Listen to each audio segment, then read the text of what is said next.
Guys, today we're going to talk about finding models for either linear, quadratic, or exponential functions.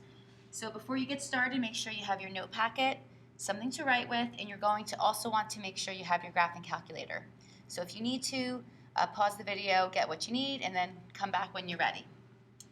Okay, so let's get started. In order to figure out a model, we first have to know what kind of model we're talking about, and we did this just the other day.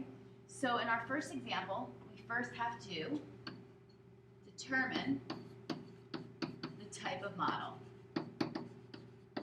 So we want to know if it is linear, quadratic, or exponential. Okay, so let's do that by looking at our differences. So we can see over here that our x's are increasing at a constant rate here of 2.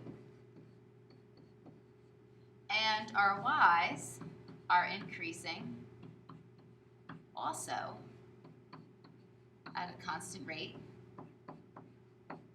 but our y's are increasing at a constant rate of 5. So we know that this is a linear model. And we know that it is linear because there is a constant rate of change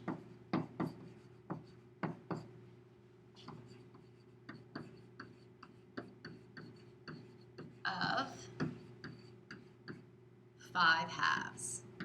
Make sure you include what that rate of change is. Don't just say it has a constant rate of change, but emphasize that it actually has a constant rate of change of whatever that rate of change is. Okay, once we know the type of model, now we can just write our equation for it. And you guys already know how to find the equation of a line, but just to remind you that now, once you determine the type of model, we're going to find the model. And you can do this a couple ways. Since we know it's linear, we know that we're going to want our equation to be in this form, y equals mx plus b. So the things you want to find would be the constant rate of change, which you have already found. And remember, our constant rate of change is just our slope, okay? And you know that because you just found it in the table. The second thing you have to find is the y-intercept. And you can do this a bunch of different ways, okay? The easiest way, and hopefully something that you might find quickly, is you can look in the table to see if it's given to you. If it's not in the table, you could use your point slope form to write your equation. Okay, in worst case scenario, you could also put the data in the calculator and you could find linear regression, because we all know how to do that already also. Okay, so that's completely up to you. So let's look and see what we have here. I notice in my table, and see if you can find it, the y-intercept. I see it right here. Okay, so since I know my y-intercept, in this case, happens to be 0, 15, and my rate of change is 5/2, I can now just write my model, and it would be y equals 5/2 x plus 15. And that is our model for this set of data. So it is linear, and there's my equation, okay? All right, so now we're ready to look at example 2. So as we go towards example 2 here, again, it's the same idea in the beginning in that we need to make sure that we can actually, again, determine our type of model.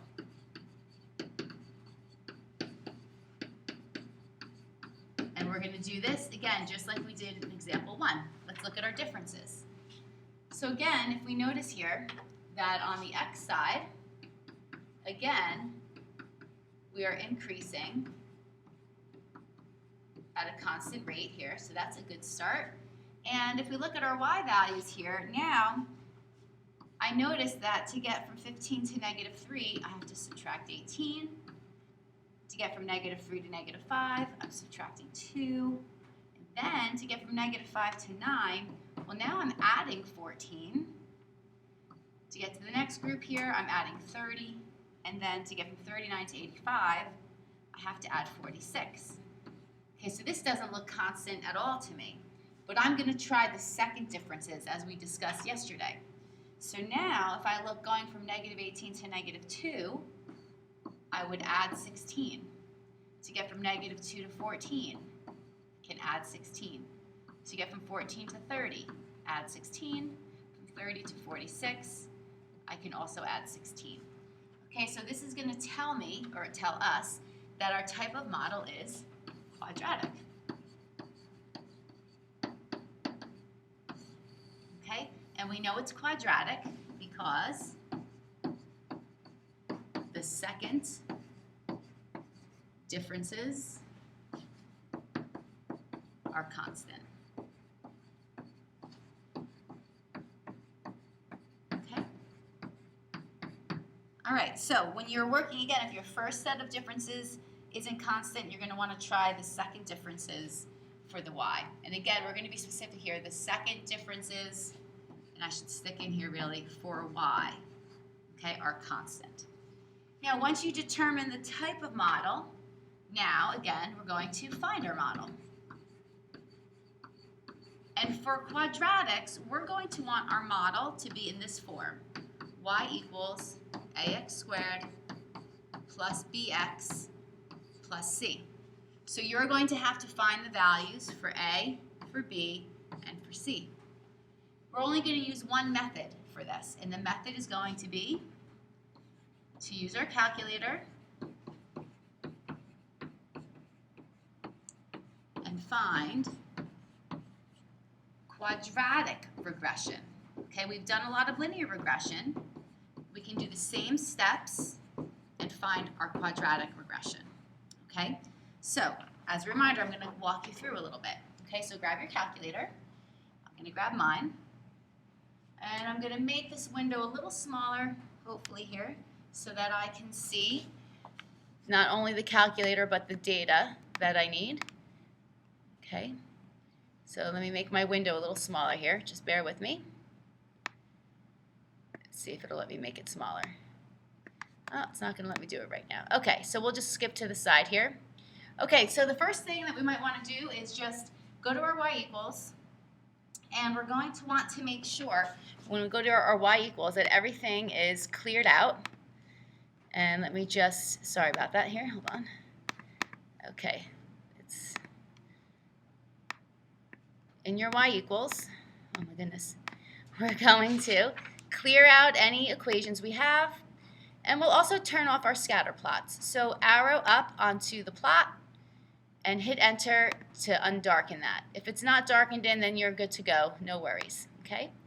All right, now, let's go, if you remember, if we want to do a regression, we have to have information in our lists. So, go to the stat menu, arrow over to edit, or pick number 1, I should say, for edit. And you might have your tying knot stuff in here. So let's clear our lists. Remember, arrow up on top of the list name, clear, down arrow. Go to the next list, do the same, arrow on top, clear, down arrow, and clear out all of your lists.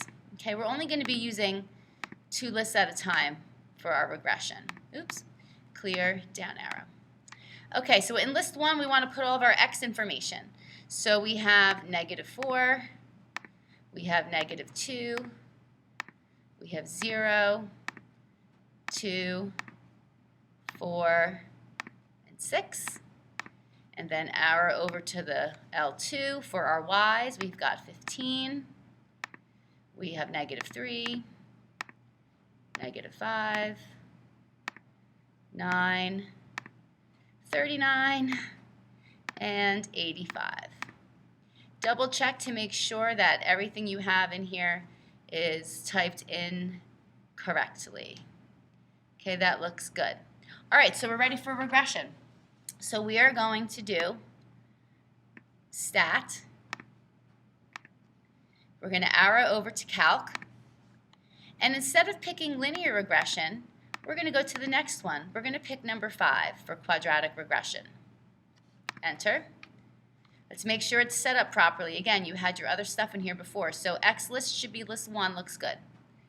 Y list, it should say list 2. So if yours does not, you have to fix it just like I do. I'm going to clear it out. And then L2 is second and the number 2. Okay, so again, second and the number 2 to get L2.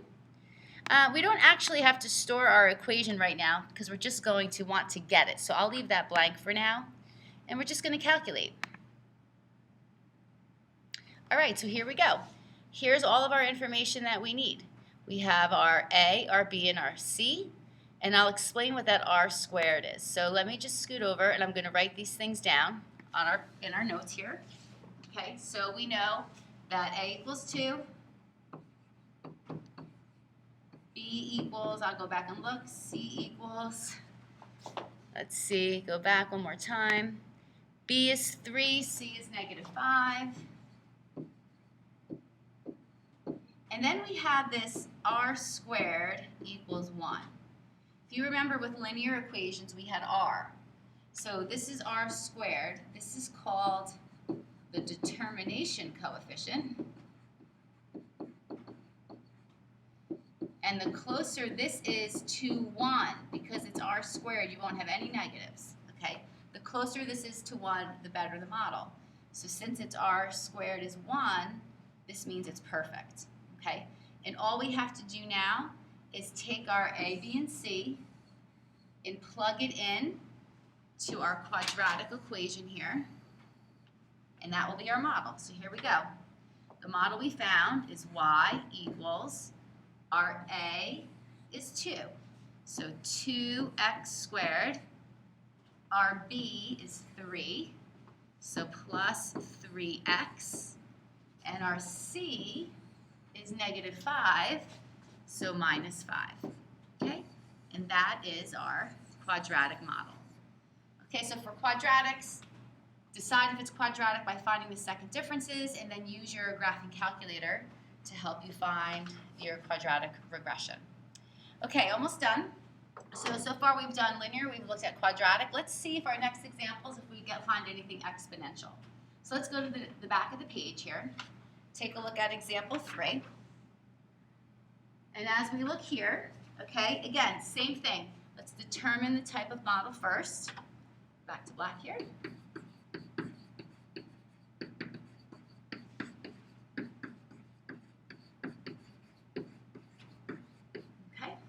All right, so as I take a look here, I notice that on the x side, my values are increasing by a constant rate here, by 1 every time. The y values here are not increasing by a common difference. But I do notice that if I take my 2/9 and multiply it by 3, okay, I will get 2/3. If I take 2/3 and multiply by 3, I'll get 2. 2 times 3 is 6. 6 times 3 is 18. 18 times 3 is 54. Now you might not notice the ratio when you're looking at, let's say, the fractions here.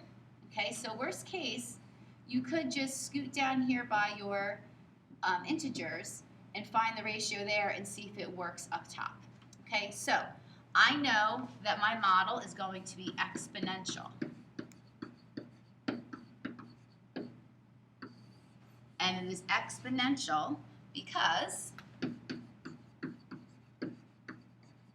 there is a common ratio of 3. And remember, this common ratio always has to do with multiplication. So it's always, what do I multiply the 2/9 by to get the 2/3, etc. Okay? All right, now that we know it's exponential, now we're going to find the model.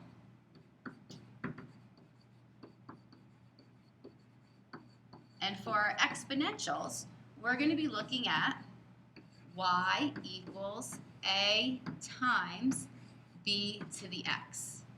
Okay, and just as a reminder here, we know that a is the y value when x equals 0. Okay, or in other words, it's the y-intercept. Okay, so I'll put that in parentheses here. That's your y-intercept, the coordinate. The b is your common ratio. Now, for exponential functions, all the information I will be giving to you in the table. You just have to know the right pieces to pick out, okay? So let's take a look at the table. We're looking for the y value when x is 0. That's right here, okay? So I know that my a is going to be 2. And the b value in my equation is the common ratio. And I know right here, my common ratio is 3. So the model's pretty straightforward. We have everything we need. Y equals a, which is 2, times b, which is 3, to the x. That is your exponential model. Okay, that's a pretty straightforward one. Okay, that's all there is to it. Let's take a look at just one more example. Okay, so again, example 4, last one. So same thing, let's determine the model. Okay, so again, we're going to take a look at our x values, which again here are always increasing by 1. So we have that nice common difference here. On the right side, again, I know I'm not going to have a common difference here because when I'm looking at the fractions, I can just tell right away. But worst case, you try it out and you'll notice it's just not going to work out for you. So I'm noticing that I can multiply 25 by 1/5. I can multiply 5 times 1/5 to get 1. I can multiply 1 times 1/5 to get 1/5. 1/5 times 1/5 to get 1/25, and 1/25 times 1/5 will give me 1/125. Okay? So if you're having a hard time finding the ratio, if you can find this ordered pair, the 0, 1, okay, it's always easy to go from the 1 to the next term in the table. That will be a very easy way to find your ratio, okay? So because I do have this common ratio, again, I am going to know that my model is exponential. And again, it's exponential because there is a common ratio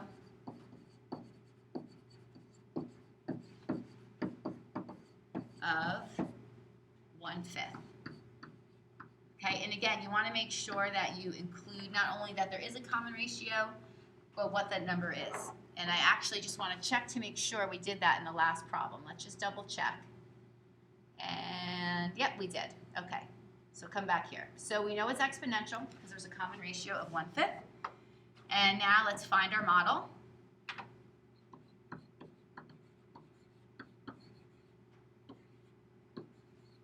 Okay, remember, for exponentials, the model we're going to use, y equals a times b to the x. Look in your table. Okay, we've got right here, here's your 0, 1. Okay, remember that your a is exactly that y value right here. So our a value is 1. B is your common ratio right here. So b is 1/5. So our model, let's plug it in.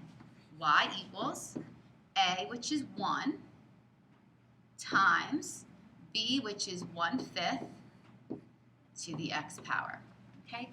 Now, you don't necessarily need the 1, and some people like to put the 1/5 in parentheses. So you could write this as 1 times 1/5 to the x, like that.